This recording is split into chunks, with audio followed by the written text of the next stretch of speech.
Okay, welcome back to the Jax of All Trades podcast, or the Jote, as we've been calling it. We are so excited for our guest today, and our little guest, Stitch. Colin Brooks is not here with us. I don't think I can say why, because I'm getting NDA vibes, so I'm not going to say why Colin's not here today. But maybe he can tell us about it next time. But I can say that he's doing something really, really cool. But again, today we are so thrilled to have Sean Mattison on. What's up? Woo! Thanks for being here, dude. Thank you so much. He's been dubbed Lord of the Boards by Surfing Magazine, and he is in town to sit down with us and talk to or not in town to sit with us, but you very kindly took the time to sit with us. But an integral part of the evolution of East Coast surfing and beyond. Absolutely. So we're going to talk about that, some Jax Beach history that you are wrapped up in, and I think everybody's really excited to hear about that. And of course, your epic surfing career. So if I may, and please, again, if any of this is inaccurate, let me know. So you are a winner of 5 East Coast titles. You're the former U.S. surfing champion, winning the National Surfing Championship in 2003. And you've served as the assistant coach of the USA Surf team, as well as, I think, Army and Navy coaching as well. Yep. And you helped the USA Surf team win gold that year in 2009. Yep. That's amazing. I forgot about that one. That's excellent. Well, that doesn't even scratch the surface of the cool things that you've done. But I actually want to start with Jax Beach history, if that's okay, and then kind of take it from there into your career. I was thinking to start with Casa Marina, if that's okay. Well, actually, I want to go a little bit further back. Yeah, because please. My family moved to Florida from Michigan when I was, we first came down here when I was 3, but we literally moved here when I was 4. Okay. So we lived down in Seminole Beach in basically Atlantic Beach. And my mom loved to, be on the beach and sunbathe. And my dad wanted them to move the family here because he sailed sailboats and wanted to be able to sail all year round. Okay. So, wow, that's really cool. So it was a big push for him to bring the family down here. And so I was mesmerized by the ocean. And I remember as a little kid watching guys surf in Atlantic Beach. And at age 5, which this year is going to be 50 years of surfing, in 1974, I started surfing in Atlantic Beach. So, I have really fond memories of thinking of that time, and this is before the Casa Marina. Okay. So my parents moved down. They actually were, my dad was involved in rust proofing and up in Michigan. So they did undercoating and, made your cars not rust. And they like, wow, there's a lot of rusted cars down in Florida. It's a gold mine. So, so that's what my parents did for income at that time. And then they ended up buying the Casa Marina. And the Casa Marina at that time was pretty blighted. Like that whole area was a little ghetto. And so they bought it. And this was before we moved in. And they started to renovate it. They had a lot of dreams, a lot of ideas what to do with it. But, that took some time. Right. And while I was surfing or learning to surf and stuff like that, I remember in 1977, I think it was, when I was 8, they had the first annual Jax Beach Surf Festival. Mm-hmm. And be honest, like surfing to me was only just going to the beach and seeing people surf. So you didn't take it very seriously at that age yet? Well, I did, but at that time, you don't drive, you're 5, 6, 7, you're like, you don't even know that there's other kids that surf. Right. And you're like in your own little world. Mm-hmm. I have 2 older sisters and, 8 and 10 years older than I am. So they have boyfriends that surf. So now all of a sudden I'm sort of hanging with them more than, really knowing that there's any kids my age that surfed, so, that surf contest was like a huge, revelation to me that there was this whole surfing world. And so I remember at that contest and, I was just talking about this the other day, I don't want to go off on a tangent in a different direction, but there was a pro surfer, David Nueva, And at the time, I remember him rolling up at the surf contest in a white limo on the beach and gets out. And I was like, I've never seen anything like this. You know, it's almost like a rock star getting out. And even to this day would be comical, right? It's not common sighting yet. But, you know, Nueva was, you know, a world famous, especially in the 60s, incredible nose rider. You know, but they had a pro event. Anyway, so that was my first introduction. I was like, whoa, what's this? I surfed the Mini Huni division, which is, you know, under 12. Yep. And I won my first contest.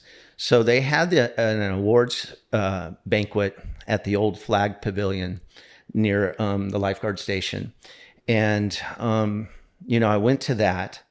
And like I said, I was so a Grom hood that I just didn't know this whole surfing world even existed. It was just like, whoa. It's just kind of a fun hobby with...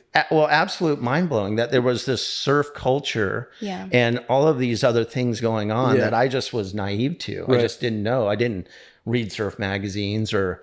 You know, look, so you were, No. You were you know, I just, you know, you're just a kid. And, you know, I do remember going into surf shops, you know, and seeing things, but it wasn't like, you know, here's my money and let me buy a magazine and get in it, you know. It was more about buying a pair of baggies or something like that, right?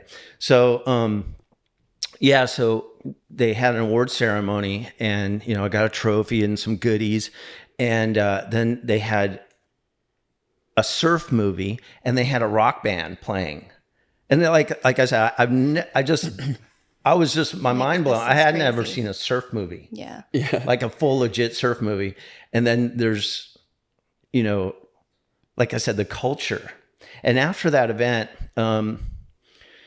by this time we had moved in. You know, my parents actually took the upstairs. There was 2 studios up there, and decided that we were going to move into the Casa Marina. Oh, that's so cool. So we took the 2 upstairs studios and made that our house. That's and so so the back, which is gone now, currently gone, we had they made, you know, their master bedroom in the back of the building on the roof, and the front of it's still there, is now kind of where everybody's having drinks up in the penthouse It's like bar, a very So that was our ocean room, you know. So we lived there. The ocean was your backyard. Yeah. I mean, really it was unreal. I mean, the Casa Marina was converted in the 40s into kind of like housing for the military.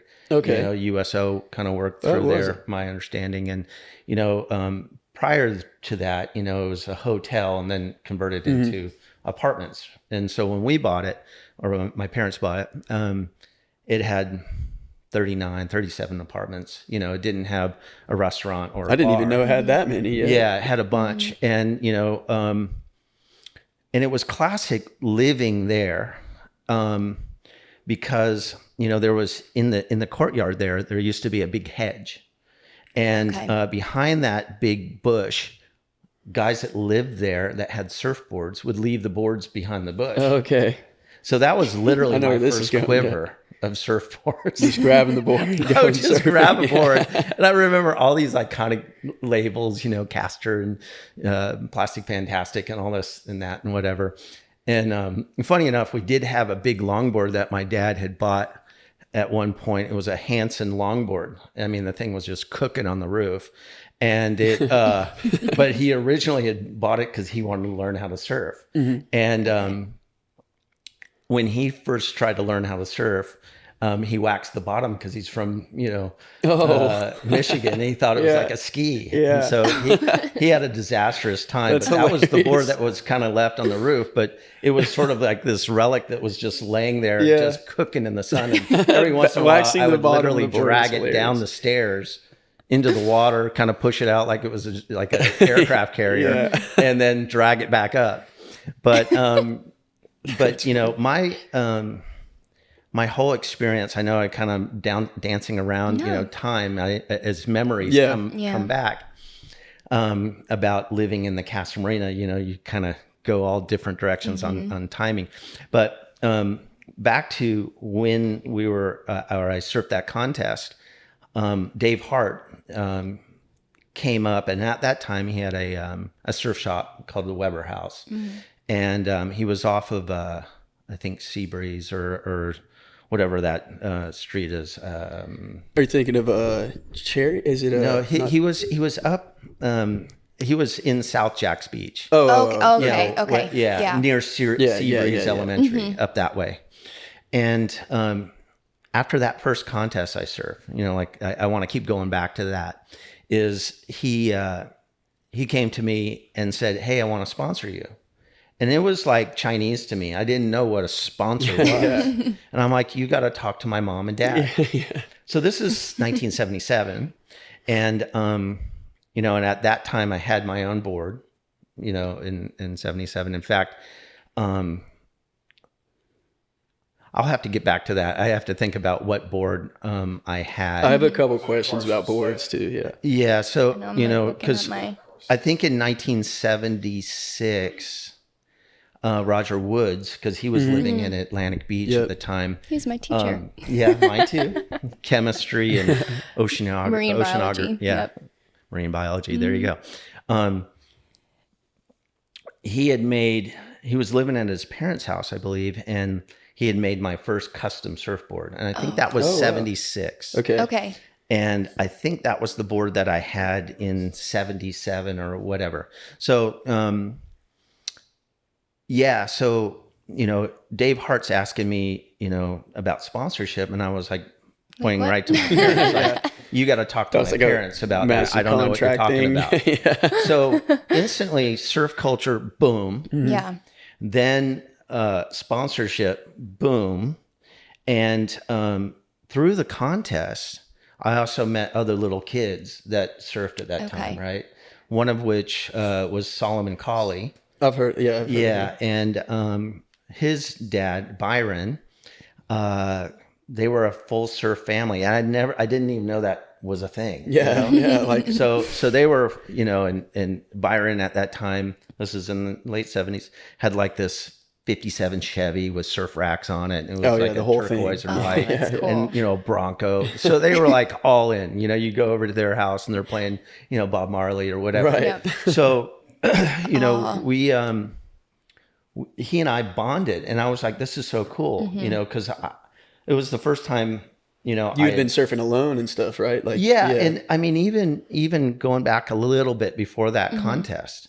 When I went to Atlantic Beach Elementary and I was in kindergarten, I took my surfboard to show and tell. Oh, wow. Right? Okay, yeah. Everybody else has their, little Jack in the Box or, their Tonka truck or whatever, and I bring my surfboard and like, whoa. So at that time, being a young kid surfing was very unusual, and then to find other friends that did it, it was really, really cool for me. Right.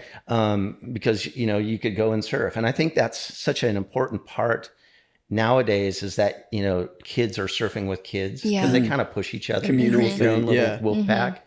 So, so from 77 and then the next year was my first year going up to Cape Hatteras. Oh, okay. Then all of a sudden, surf contests became like, this is what you do. Yeah. Like, like travel. you're good. It's like the kid that does his first gymnastic meet and he wins. And then all of a sudden feels it's real like every okay. weekend. And that's the thing. Yeah. So that became my new purpose. Right. Surf. And living right on the beach. That's so interesting. You wake up and, it just there took it a is. hold of you. And that was it. Absolutely. And I can't, emphasize more how incredibly mind-blowing it was to know that there was this big surfing world there and I didn't even know it. Yeah. And it was so fun.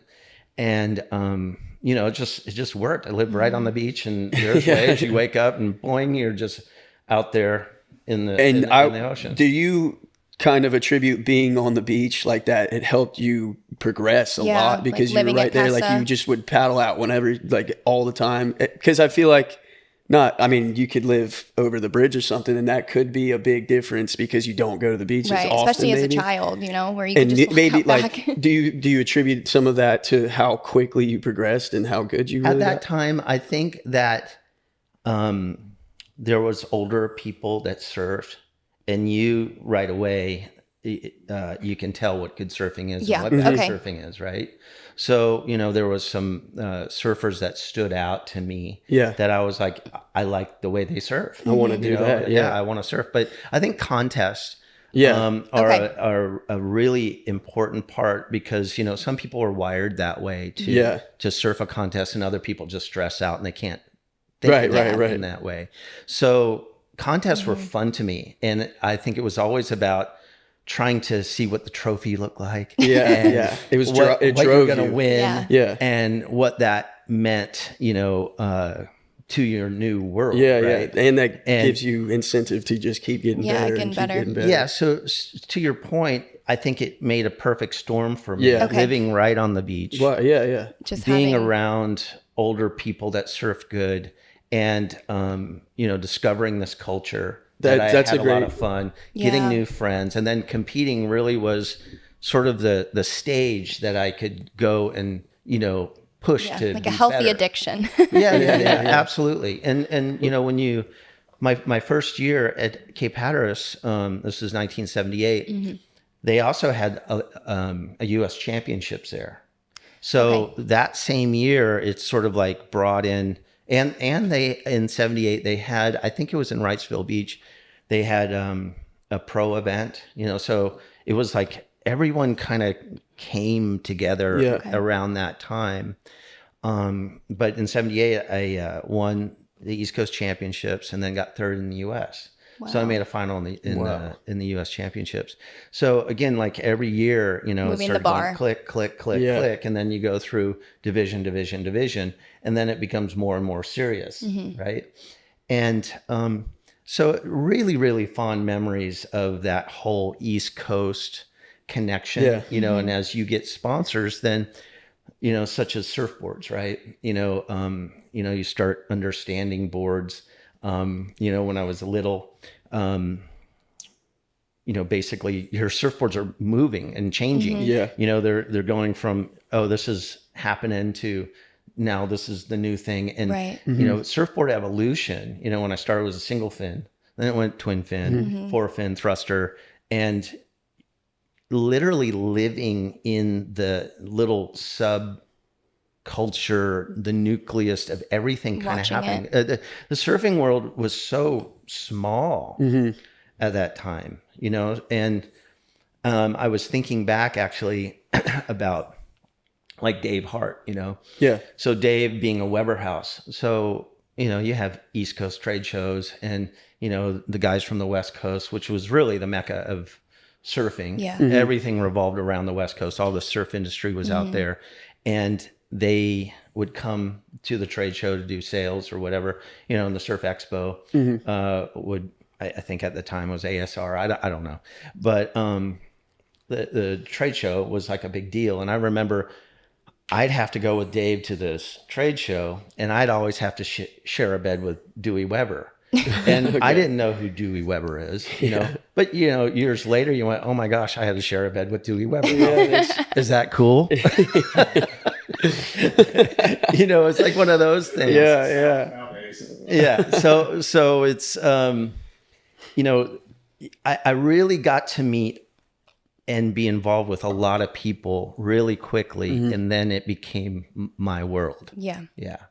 Wow. That's very interesting. I like how you said it's a perfect storm of everything going on. It just little puzzle pieces that made the bigger picture for you. Yeah. And, it's so different now than it was then. I mean, you couldn't just look up on your phone, No, how are the waves yesterday Right. Yeah. in That's Australia? been a You common can thing literally people have watch said to Kelly us. surf from a couple days ago and Yeah. it just got there. Yep. That sort of a thing.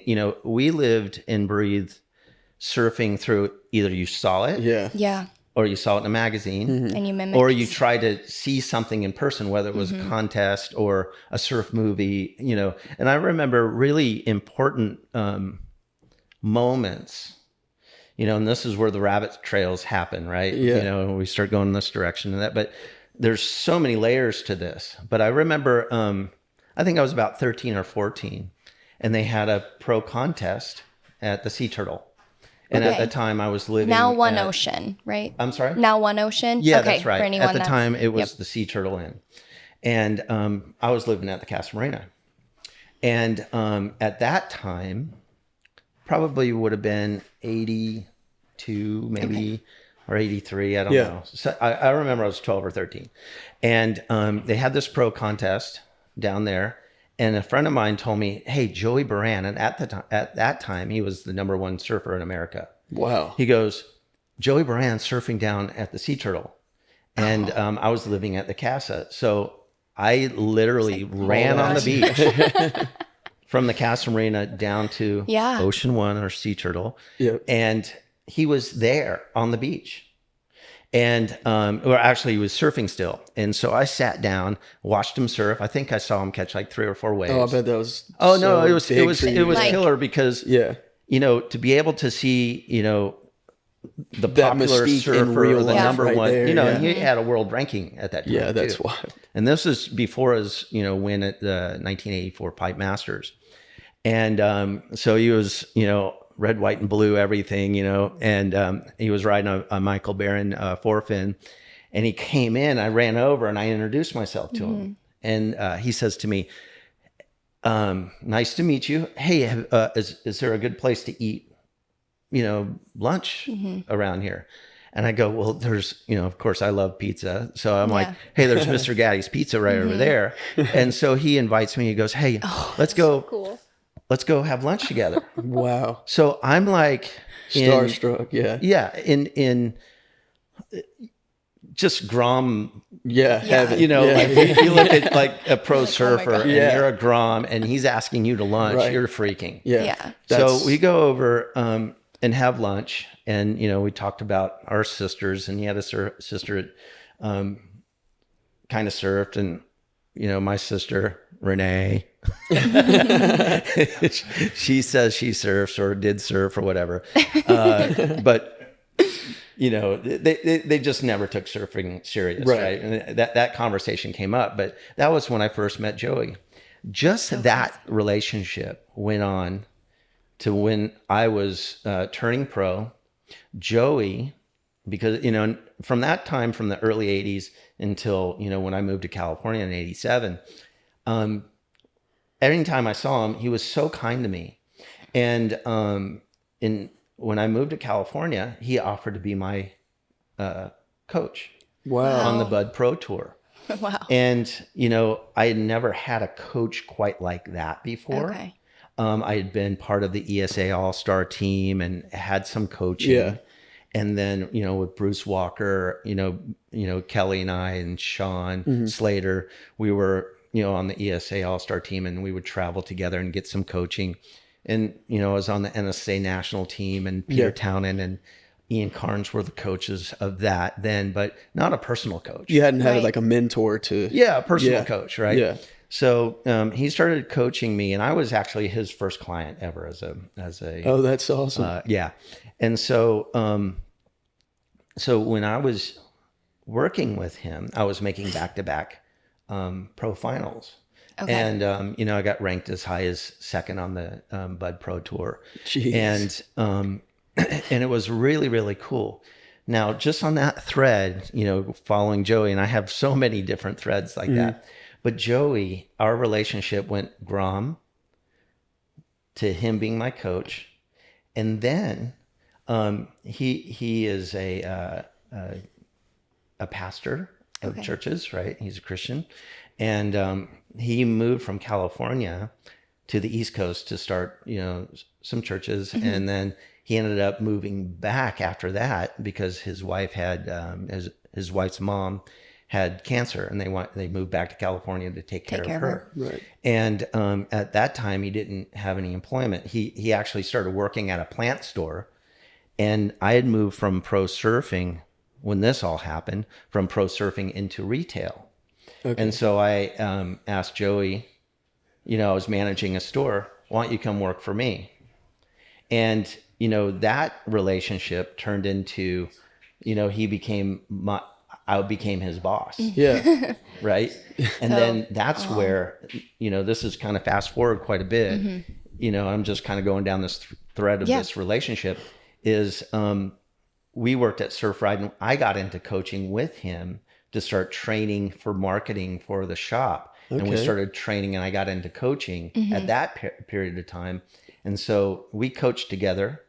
Then he went on to be a U.S. team coach, and then I became his assistant with U.S. team. So it was like all of these little relationships, those stars aligned, go in threads, right? Yeah. That's so cool. And they just turn into these different things. And so, relationships through, going back all the way to, when you're a Grom, then you go through your journey as an amateur surfer, and then it goes on to a professional career. There's so many bends and turns that happen along the way.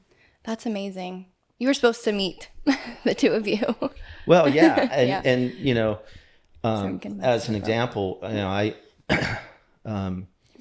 think we're skipping over a lot of things as far as history goes, but, just talking about, my career, all the things that I've done. I mean, I've quite literally done so many different things, and it's really come out of the passion of surfing and what that's been to me. And it's been such a neat blessing. And, going from amateur surfing to pro surfing into retail, into coaching, into board building, they just have such a different vantage point of the whole sport that you love. Right. And so cool. Along the way, you have these relationships that have such an impact on you because they have their own situation, or they're like, just in coaching, right? I coached starting with Joey, and then went on for, I've coached for over 25 years, and then coached at the elite level, doing about 9 worlds and world juniors, where, I coached with different coaches. I think the first year, working with the U.S. team was actually with Kevin Grondin, Mitch Kaufman, Kevin Grondin, and we went to South Africa to coach the U.S. team there in 2002. Wow.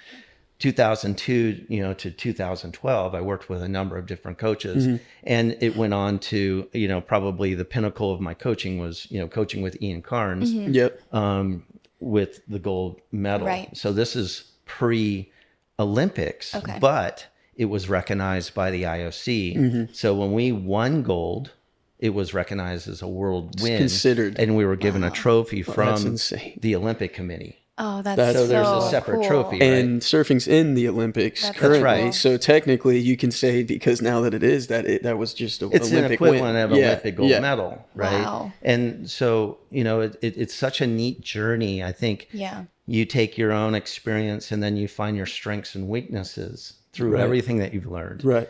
Whether it's understanding of equipment, understanding of the sport, the ocean, whatever. And all this stuff is an accumulation. So many factors go into so many elements. I like that. Yeah. I have a question. Like you said, as you went through your career, the different trails and different things happening, because you had a lot of success, obviously. Was there any moment in your career you were very discouraged, anything like that, where you've thought about maybe not doing it anymore? Was there any one of those moments you had, or was... I think that the way my mind works is that I like doing a lot of different things at the same time. Okay. I think everyone goes through discouragement, but I think it's sort of like you have to have a rational mind about it. Yeah. Right? Yeah. And you're going, okay, this doesn't work. I need to switch gears. You can't cloud your vision on the whole. Look inward a little bit. And how you come to that point sometimes is different. Right. So whether it's forced into a different decision, or you just, it doesn't make sense anymore. Right. So, going back to my pro career, you can be doing everything right. Yeah. And do everything in your ability to be successful, but some things just don't work out. Yeah. And so like at the time at pro surfing, well, I was in the top 10.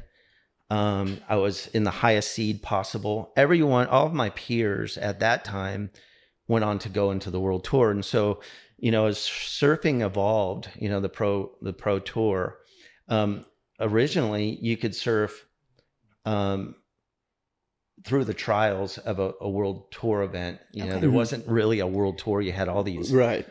really great events, but you'd have to sort of go through the trials to make it. Then they sort of took, the Bud Tour would be like in baseball, your American League or your minor league instead of your major league.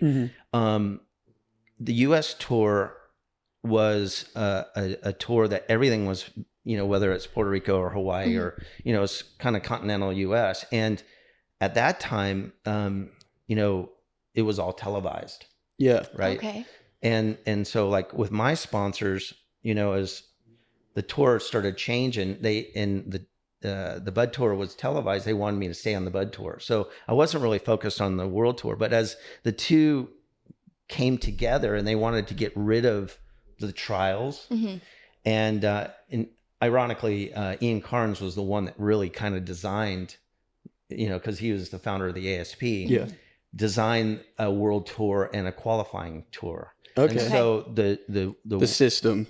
Yeah. So Joey Baran, he started the PSAA. Okay. Then he sold it to Body Glove. And then Body Glove worked out a deal with Budweiser and it became the Bud Pro Tour. Oh, okay. So the Bud Pro Tour actually became the World Qualifying Series. What? I didn't know that. Yes, a WQS. So then they started doing, events globally as WQS. So when you have a one world ranking, everything starts to change. So I was focused on a Bud Pro Tour and my sponsors wanted me to stay on that because, I was in the top 10 and it was televised. And then as the two started merging, I was still in the top seed and I was still in the top 10, but I had to look at the world tour thing. And at that time, the Gulf War and all this stuff was happening. And there was really in the 90s, it was kind of like a recession, Right. Okay. Right. Yeah. There were, you look at a magazine as Surfer, it was like that thick. And, 93, I'd gotten a cover of Surfer. We were just talking about that. Yeah. I'd love for you to tell us that story. That was a dream come true. I bet. I mean, even when I was a little kid, I remember looking at a surf shop or being in a surf shop and go, I'd love to do that one day. It's so cool. So, I'd gotten a cover of Surfer and that's so cool. Chrissy, my wife, and I had gotten married and I was 1990. And by, age 23, I'd already had our first child. Okay. And so, you start to wrestle with risk versus reward. Right.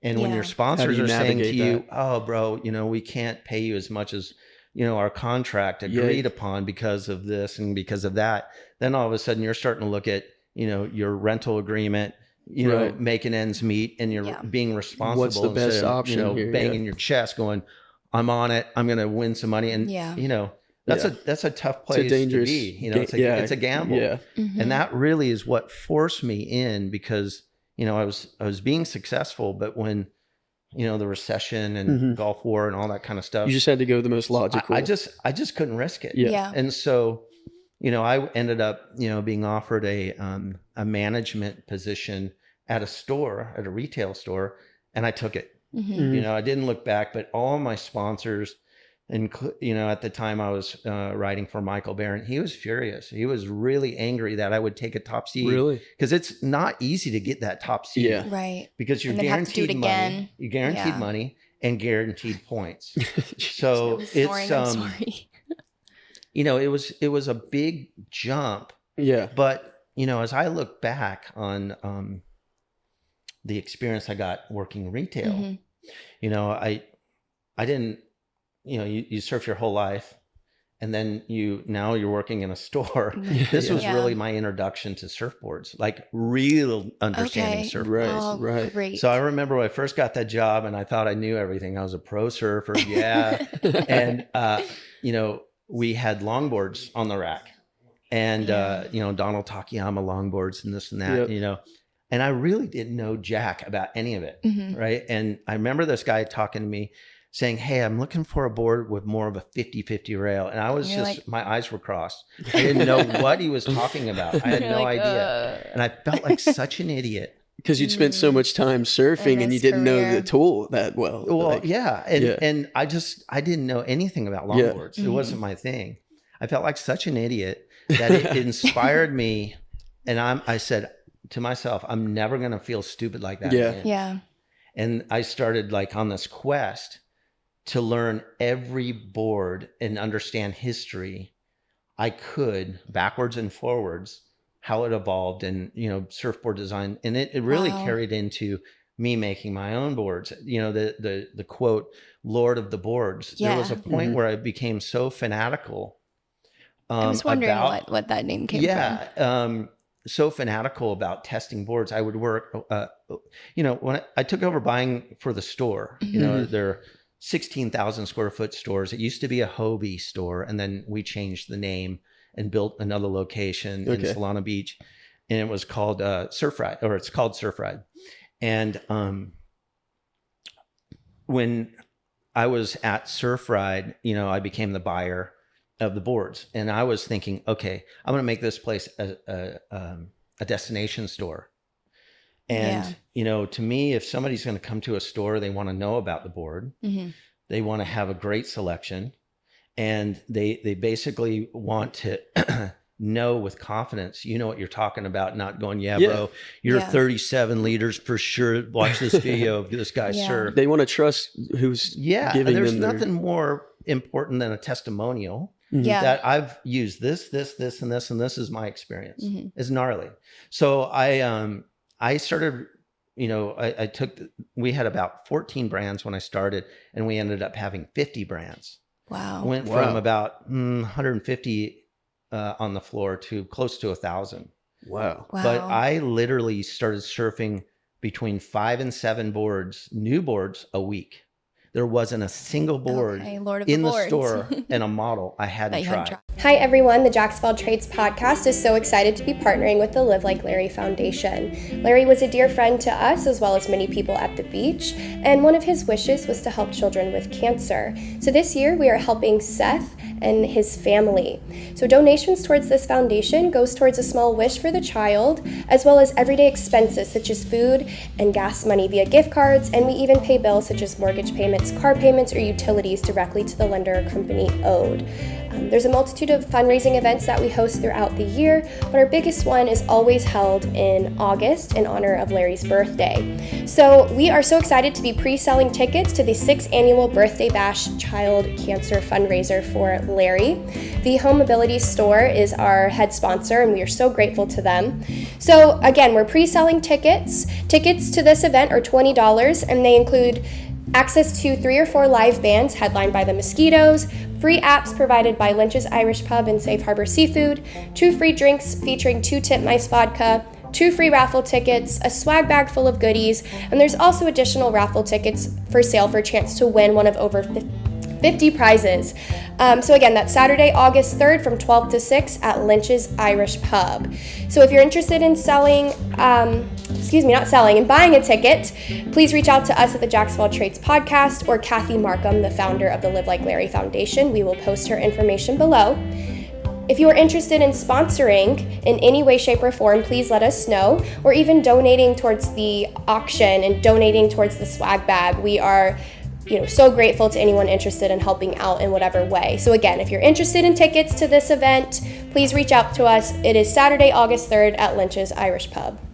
Segued into fins. There was a guy, Curtis Hasselgraves, that was world famous with speed foils, and he kind of worked for Futures at the time. And so he would bring me fins, and I would test them, and before they would make a mold, because a fin foil, you can do really radical things, just like an airplane wing, you have lift, aerodynamics and certain ratio, like and the faster something goes, the foils change, right? And even in airplanes, the shapes of the wings, if you have a fighter jet, a Raptor, or if you have, one of the trick planes that kind of fall out of the sky. I'm super into F1, so the aerodynamics involved in that sport are insane. Okay, so a foil doesn't work unless you're going at a certain speed, right? Mm-hmm. So, the faster you go, the heavier the foils can be. Yeah. Whereas if you need to change direction really quick, it needs to be a different way. So, wave is like,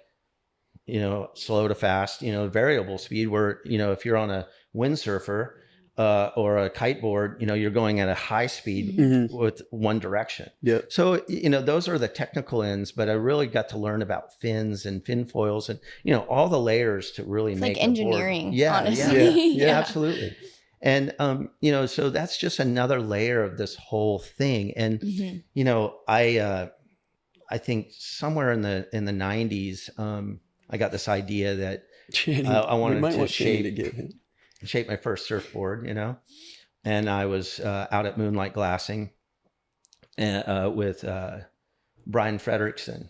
Okay. And he taught me to shape my first surfboard, but it was never to do this as you didn't know it was going to be. It was just for fun. Say you had for fun. And while I was working at Surf Ride and getting all of these boards, at that time, this is like late 90s, early 2000s,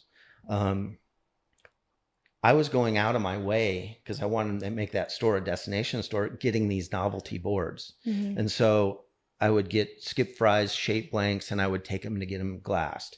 It's sort of like my introduction to being involved in the surfboard production. Okay. But it wasn't my main thing. Yeah, you weren't focused on doing this forever. And so, where I was is sort of like a in-between, And you mean undecided kind of, or it happened to be in between two things at once? No, being in this position, I was kind of involved in the board production with some of these guys. Right. Some of these legendary shapers, it's not easy to get. They're like these crazy artists that they may not be very good at business, and go out of your way to get the blank and get it actually finished, right, and manufactured, so that you could get it instead of them saying, "Hey, it'd be make 6 or 8 months." You know what I mean? Right. But that also drew customers, say like Japan. So in the 90s and early 2000s, there was a huge number of surfboards that were being bought retail just because of what the boards were selling for in Japan, called the gray market. So you had the brands distributing in Japan, but they could actually come to America and buy surfboards full retail and then take them back and resell them there just because of the yen to dollar ratio. Right. Wow. So we were selling thousands and thousands of boards. And then I had Japanese customers wanting these boards just because they were novelties, right? Wow. So one of the guys, the Endless Summer shaper, surfer, very iconic surfer, he was one of the boards that I was getting, blanks from, or one of the guys I was getting blanks from. And I said, "Hey, this Japanese customer wants to get a bunch of boards from you, and here's some business." And he says, "Why don't you be the business and just pay me to shape?" That's how it started. And I went to my boss at the time and said, "Here's the situation. Is this cool to do?" And he goes, the owner of Surf Ride said, "This is a great experience for you to run your own business and to work in this thing, and go for it." So that's where I really was getting more involved with the surf, but it wasn't really into the design work at that time, or coming up with what I wanted to do, but it was building some of the historical boards, because in the 90s and early 2000s, whether it was Greg Knoll making Mickey Doherty cats or Phil Edwards or whatever, there was a resurgence of making these collectible boards again at that period of time. Yeah, just kind of revisiting some of these things, So these boards were remakes of some of the famous boards that Mike had made in the 60s and into the 70s. So Mike Hinson in the 60s was making boards for Skip Fry, Barry Kanine Puni, The exact same way too. He was building the same exact. So he used to shape for legendary surfers, including Jerry Lopez, or you name it. Wow. He was very iconic in shaping and designing. Mm-hmm. So we were making a lot of these boards. One of which is called the Hinson Redfin. Yeah. So in the middle 60s, it was a very famous surfboard. So a lot of people would get that board in Japan and, as a collectible. And then also he was very responsible from taking boards from logs into performance boards with his down rail. So my favorite board as a kid was, you got me a Hinson. That was like the best board ever. So the fish, right? Yeah. He was never into fishes. Was he not? No. So, that's why surfing was so different then. So like, he surfed wind and sea a lot. He lived down in La Jolla. So the guys over at Big Rock, which is the next break over, is a really hollow wave. And knee boarders surf there. Okay. So he actually, if you surf at a certain break, you didn't really cross pollinate. That and stayed where you were at. Yeah. So they were into riding guns. Hinson was always into guns. He really didn't make knee boards unless it was a rare occasion. That's interesting. But he really didn't want to be part of those guys. I didn't know that. It was just this ego thing. Now, Skip Fry was into fishes. Mm-hmm. And, Steve Liss, came out of San Diego down at Sunset Cliffs, New Break. And, which is another, rabbit hole of design. But, since you didn't have internet and media and all that kind of stuff, those guys were riding little boards then, and, these guys at Wind and Sea were still riding guns just because they didn't cross pollinate. Right. So, getting into how Hinson he and I started making fishes is like, at that time when we were making all these retro boards, I didn't like riding those things. It wasn't something that's so interesting to me. I wanted to surf. At the time I was still coming from performance surfing and riding, a 30-pound board was just not something I had in my mind. Yeah. And so as I said, okay, I'm going to be the business. And I had a lot of pressure from like Larry Gordon when Hinson went to jail. This is before, I got involved with him, but had gone to jail. When he got out of jail, Bert Huffman and Hank Warner helped him design a logo. And the logo looked a lot like the GNS logo, the famous Hinson Red, so he started doing Hinson and Company. And so when I took over, we were still kind of using that logo, but Larry Gordon said to me, the owner of GNS, said to me, hey, can you get away from using that logo? Yeah. So that sort of got me like my mind spinning to redo his logo and also to start getting into things that I liked to surf. So that's where we started making, started with some keel fin fishes. His down rail works really good in a fish. Hi everyone, the Jacksonville Trades team is really excited to be helping out Beaches Go Green on Saturday, April 20th for Earth Day. Saturday, April 20th from 9 to 11, Beaches Go Green is asking that volunteers attend multiple areas in North Florida to help clean up the beach. Jacksonville Trades team will be attending the Atlantic Boulevard Beach Access location, but there's a couple more that you can attend on that day. Jacksonville Beach Pier, Volano Guana area, and Butler Beach and Anastasia Island. So again, they're looking for volunteers from 9 to 11 on that day to do a community beach cleanup. Beaches Go Green is also looking for sponsorship partners to support educational and cleanup efforts for Earth Day. Sponsorships go towards feeding the volunteers on that day and as well as environmental education efforts in local schools. So again, the Jax of All Trades team is going to be at the Atlantic Boulevard Beach Access for that cleanup, but there are multiple locations that you can get involved in. Everyone is welcome, and cleanup supplies will be provided on that day. So come on down again Saturday, April 20th from 9 to 11 to clean up our beach. So I didn't ride those fishes and those types of boards or heavier. Yeah, I didn't ride the big longboards and stuff. And so, the whole redesigning the logos and coming up with more contemporary. In my mind, I was like, I got to get Hinson out of the 60s and 70s and make him more current. Right. That was a real important thing to me.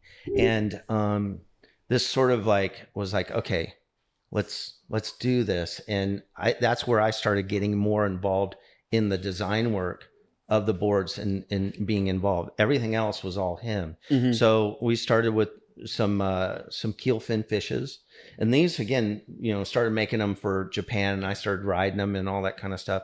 And then we went on to get deeper and deeper in fishes. And so here's another one of these rabbit holes, right? Is with fishes, what got me really involved with riding fishes again is I started collecting surfboards, with that point of trying to understand surfboards more and going backwards and forwards. And I picked up this keelfin fish from the 70s. And I remember this one day distinctively, like I was riding my shortboard and it was a lot of work to ride it.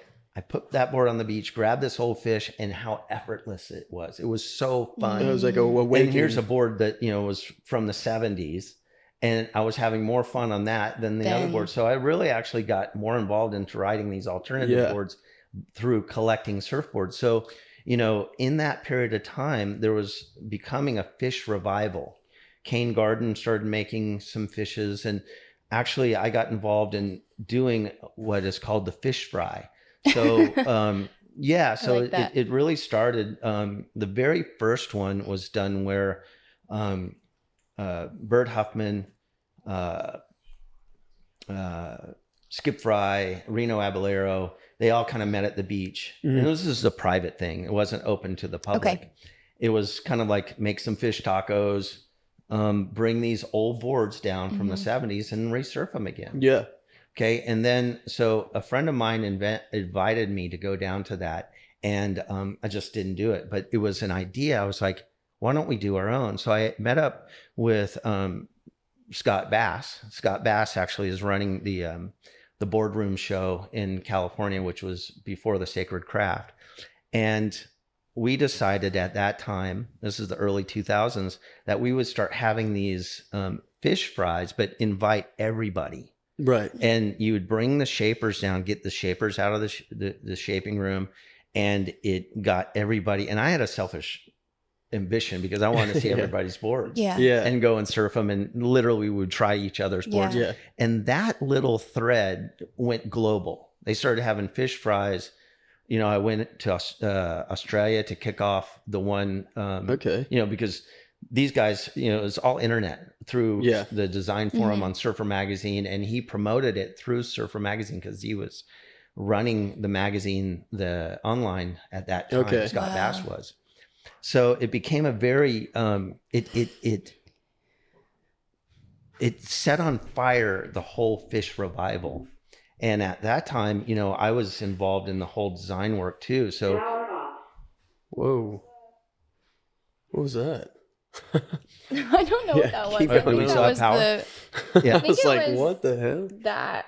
Oh, okay. Yeah, I don't think it was us. Sorry. So when I was involved with Hinson, the guy, Curtis Hasselgraves, Curtis, a fin designer, world famous fin designer, he had world speed records in fin foils. Wow. He actually got into fins because of Mike Hinson. Okay. So he started working for Mike Hinson in the early 70s.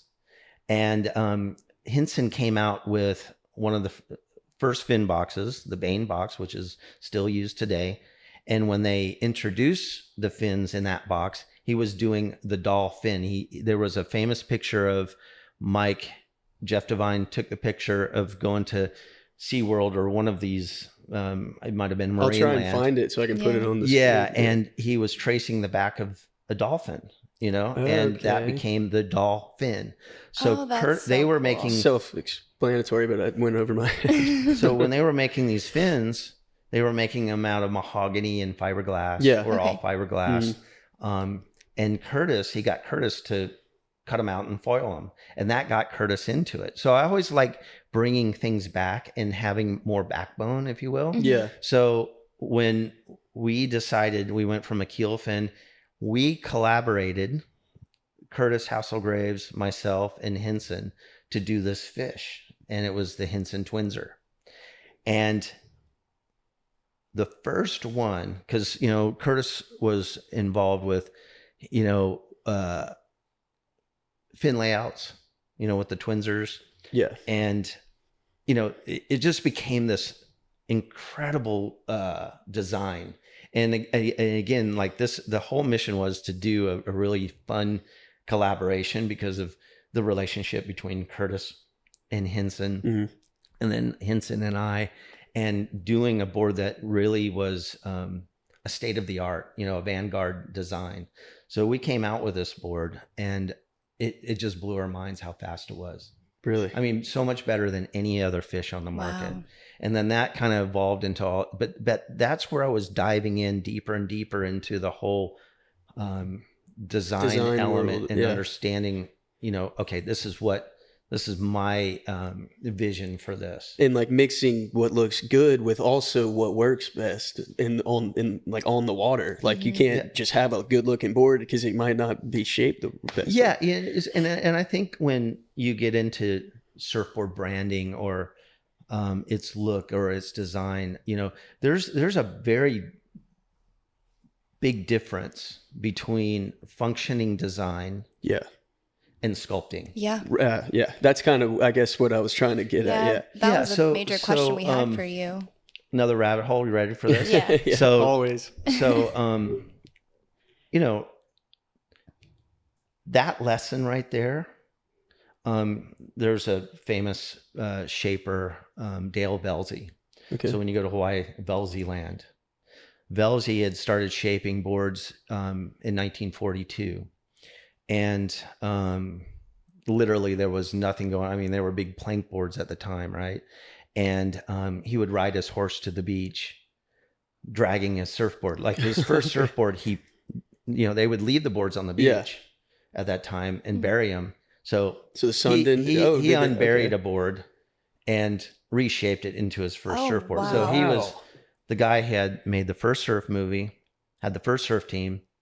Sounds like a genius. Was making boards early on, right? So he put Donald Takayama into business. Yep. He and Hap Jacobs worked together. He hired Hap Jacobs, which went on to be Jacobs Surfboards. Okay. But they did through the 50s, Velzy and Jacob balsa boards, and they put Dewey Weber into business. Like, Dale was a very instrumental pioneer of the sport. Okay.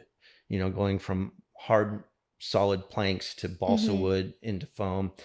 But, I built a relationship with him, and somewhere in the early 2000s, he says to me, "Shauner, I'm going to start making shortboards and you're going to test them." And I'm like, okay, cool. And actually had found out, at this time of his life, he was doing a lot of these amazing, I would call them wood sculptures. Okay.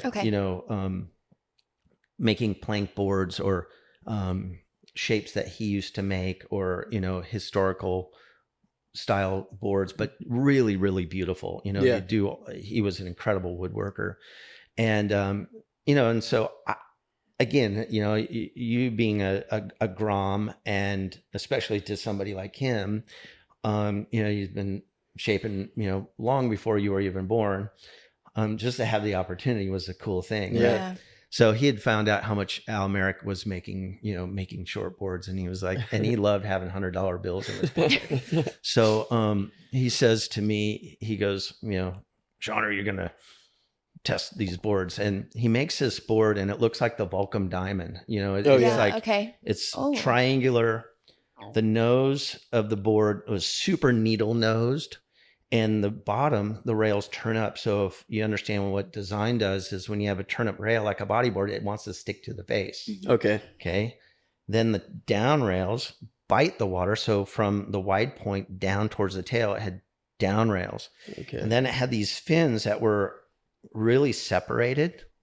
And the shapes were dog far ears. Apart. Yeah, really separated from rail to rail, Right. but also from the center fin to the side fins.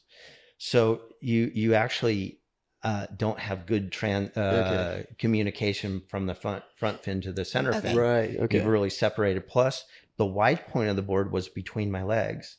So in a surfboard, curve is a really important thing, right? Mm-hmm.